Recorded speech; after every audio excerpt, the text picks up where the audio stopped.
పాల్వాయి గేట్లో ఆ ధ్వంసం అయిపోయిన తర్వాత 15వ తారీఖున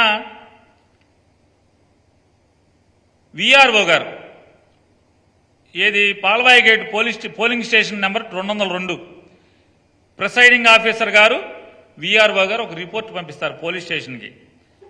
ఆ రిపోర్ట్లో ఏమని ఉంటుందంటే గుర్తు తెలియని వ్యక్తులు ఓటింగ్ మెషిన్ని ధ్వంసం చేశారు అని ఉంటుంది.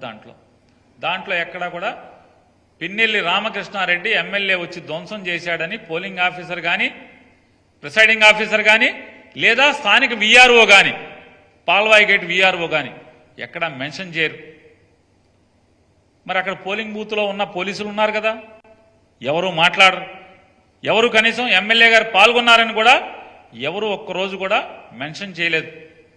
కనీసం రాతపూర్వకంగా కూడా రిపోర్ట్లో కూడా ఎమ్మెల్యే పేరు లేదు.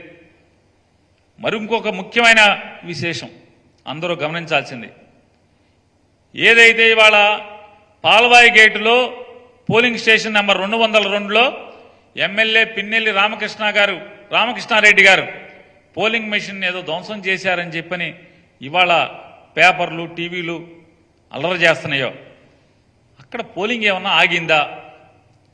ఒక్క గంట పాటు ఏమన్నా పోలింగ్ ఆగిందా? నమోదు అవ్వాలి కదా, పోలింగ్ ఆఫీసరు పోలీసులు రికార్డ్ చేయాలి కదా. ఇదిగో ఇన్ని గంటల నుంచి ఇన్ని గంటల వరకు పోలింగ్ ఆగిపోయింది, ఆగిందా? నమోదయ్యిందా? రికార్డ్ అవ్వాలి కదా.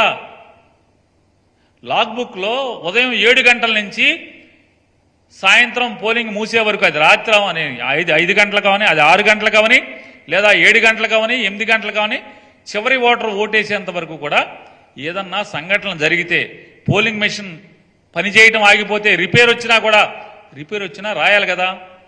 రాశారా?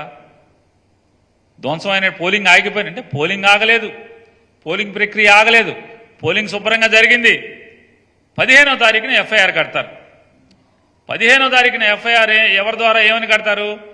గుర్తు తెలియని వ్యక్తులు వచ్చి పోలింగ్ మెషిన్ని ధ్వంసం చేశారు అని చెప్పని.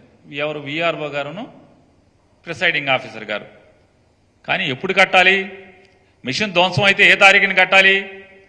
13వ తారీఖునే కదా కట్టాల్సింది. అదే రోజు సంఘటన జరిగిన వెంటనే కదా. రూట్ ఆఫీసర్ ఏమయ్యాడు?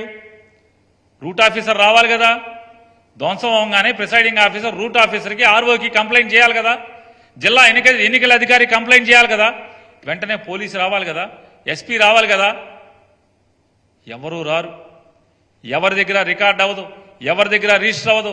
కనీసం 13వ తారీఖు ఎఫ్ఐఆర్ కూడా అవ్వదు, కంప్లైంట్ ఉండదు 13వ తారీఖు. మరి ఎమ్మెల్యే నిజంగా ధ్వంసం చేస్తే మరి 13వ తారీఖున ఎఫ్ఐఆర్ ఎందుకు కట్టలేదు? ఎందుకు రిపోర్ట్ చేయలేదు?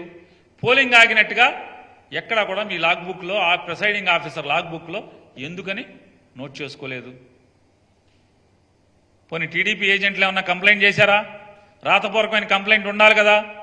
దాంట్లో టీడీపీ ఏజెంట్లు ఉన్నారు కదా, లేదు కదా. మరి 13వ తారీఖున ఎఫ్ఐఆర్ ఎందుకు కట్టలేదు? కంప్లైంట్ ఎందుకు జరగలేదు? జరగకపోగా 15వ తారీఖున ఎఫ్ఐఆర్ కడతారు. దాంట్లో ఎమ్మెల్యే గారి పేరు ఉండదు, పిన్నెల్లి రామకృష్ణారెడ్డి గారి పేరు ఉండదు. 17వ తారీఖున సిట్ కాన్స్టిట్యూట్ అవుద్ది. ఈ గొడవలన్నీ కూడా టీవీల్లో చూసిన తర్వాత election commission of India direction మేరకు సిట్ కాన్స్టిట్యూట్ అవుతుంది. డీజీపీ గారు ఒక సిట్ని కాన్స్టిట్యూట్ చేస్తాడు, స్పెషల్ ఇన్వెస్టిగేషన్ టీంని.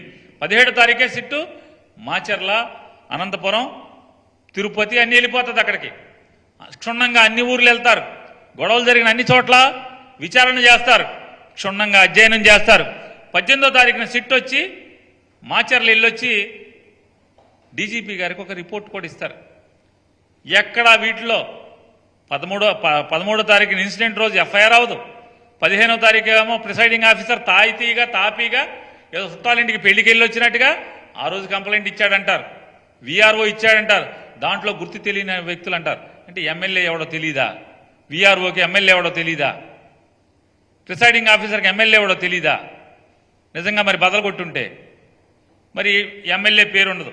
17వ తారీఖు సిట్ వెళ్ళింది కదా, మరి ఐపీఎస్ ఆఫీసర్లేగా ఏదోటి అక్కడ ఏం జరిగిందో పగలేద్దామనే కదా వెళ్ళారు.